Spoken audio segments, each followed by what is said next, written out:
न ही मैं मीडिया वाला हूँ और न ही मैं सरकार के अगेंस्ट हूँ। मैं बस सरकार से इतना अपील करना चाहता हूँ कि नमस्कार दोस्तों, मैं हूँ भास्कर साहू। दोस्तों, आप सब तो जानते ही होंगे NIT के बारे में, यानी कि नेशनल इंस्टीट्यूट ऑफ टेक्नोलॉजी, राष्ट्रीय प्रौद्योगिकी संस्थान, जहाँ से बड़े बड़े इंजीनियर्स लोग पैदा होते हैं, बड़े बड़े पोजीशन पे जाते हैं। आज हम एक चुनिंदा NIT रायपुर के बारे में जानेंगे, उसके हॉस्टल के बारे में जानेंगे। NIT रायपुर सन 1956 यानी कि 1956 में डॉक्टर राजेंद्र प्रसाद द्वारा इनका उद्घाटन किया गया। फिर उसके बाद इसको बनते बनते सन 1965 तक हो गया। फिर 1963 में NIT रायपुर उस समय के REC यानी कि राष्ट्रीय इंजीनियरिंग कॉलेज के नाम से जाना जाता था। उस समय वहां पे सिर्फ 2 ही ब्रांच हुआ करती थी, माइनिंग एंड मेटलर्जी। उस समय के टाइम में ऐसे 2 ब्रांच रखने वाले देश में केवल ऐसे 3 ही संस्थान। धीरे धीरे आगे बढ़ते गए फिर यह कन्वर्ट हुआ GIS यानी कि गवर्नमेंट इंजीनियरिंग कॉलेज। देन उसके बाद सन आता है 2005 में इसे कन्वर्ट किया गया नेशनल इंस्टीट्यूट ऑफ टेक्नोलॉजी यानी कि NIT में। उस समय से बहुत सारे इंजीनियरिंग कॉलेज को NIT में कन्वर्ट किया गया था नेशनल इंस्टीट्यूट एक्ट के तहत।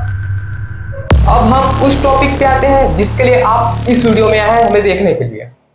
NIT रायपुर उन चुनिंदा NIT में से एक है जहां पे हॉस्टल्स की कमी है। जी हाँ, आप सही सुन रहे हैं। आप भी सोचते होंगे कि ऐसा कैसे, ये तो नेशनल इंपॉर्टेंस कॉलेज है, यहाँ कैसे हॉस्टल की कमी हो सकती है? लेकिन यहाँ हॉस्टल की कमी है। रिसर्च के मुताबिक मुझे यह पता चला कि NIT रायपुर में जितने भी हॉस्टल की सीट्स है उसमें से 75% सीट्स BTech वालों के लिए रिजर्व है। उसी में देखा जाए तो 25% सीट्स होम स्टेट वालों के लिए रिजर्व है।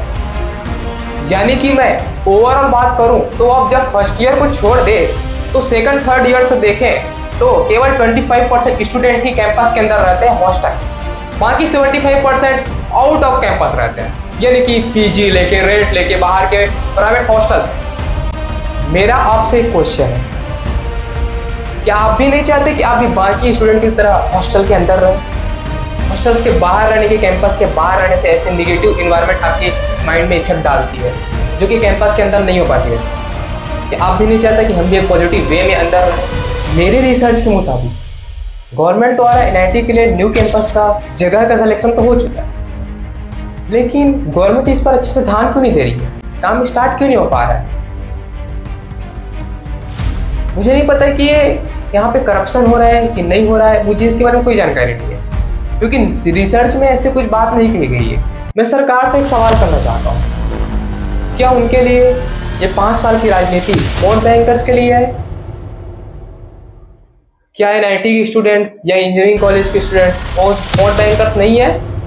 सरकार को यह सोचना चाहिए कि यह कोई छोटी मोटी संस्था नहीं, यह नेशनल इंस्टीट्यूट है, यानी कि नेशनल इंपॉर्टेंस के बेसिस पे बना हुआ एक संस्थान है।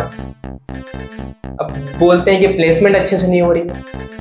मेरे रिसर्च के मुताबिक अभी के जो प्लेसमेंट है फिलहाल तो ठीक ठाक है, लेकिन इसको और अच्छे से बेहतर बनाया जा सकता है। सारे स्टूडेंट्स अगर एक जगह पे सेट हो जाए, एक इन्वायरमेंट में सेट हो जाए, तो प्लेसमेंट का नजारा कुछ अलग ही होगा। दोस्तों, जीवन जीने के लिए 3 चीजों की आवश्यकता बहुत है, रोटी, कपड़ा और मकान। जी हाँ, यह समस्या केवल NIT के स्टूडेंट्स के लिए नहीं, कि हर उन पेरेंट्स के लिए जिनके बच्चे कैंपस के बाहर रेंट, PG एवं प्राइवेट हॉस्टल लेके रहते हैं। NIT में ऐसे कितनों स्टूडेंट्स हैं कि बाहर का रहना अफोर्ड नहीं कर पाते, यानी कि उसकी आर्थिक स्थिति उतनी अच्छी नहीं होती है।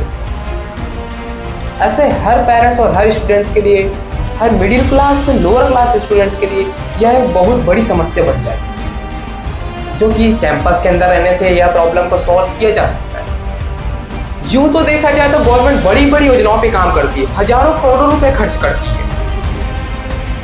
रोड बनानी हो, PM आवास योजना पे मकान बनानी हो, बड़ी बड़ी इंफ्रास्ट्रक्चर डेवलप करनी हो, कितनों हजारों करोड़ का खर्चा हो जाता है। लेकिन ये थोड़ी सी खर्चा उन बच्चों के लिए नहीं कर सकते जो कि कल का भविष्य बनने वाले हैं। ये मेरा क्वेश्चन नहीं, ये पूरे विद्यार्थियों का क्वेश्चन होना चाहिए। दोस्तों, न ही मैं मीडिया वाला हूं और न ही मैं सरकार के अगेंस्ट हूं।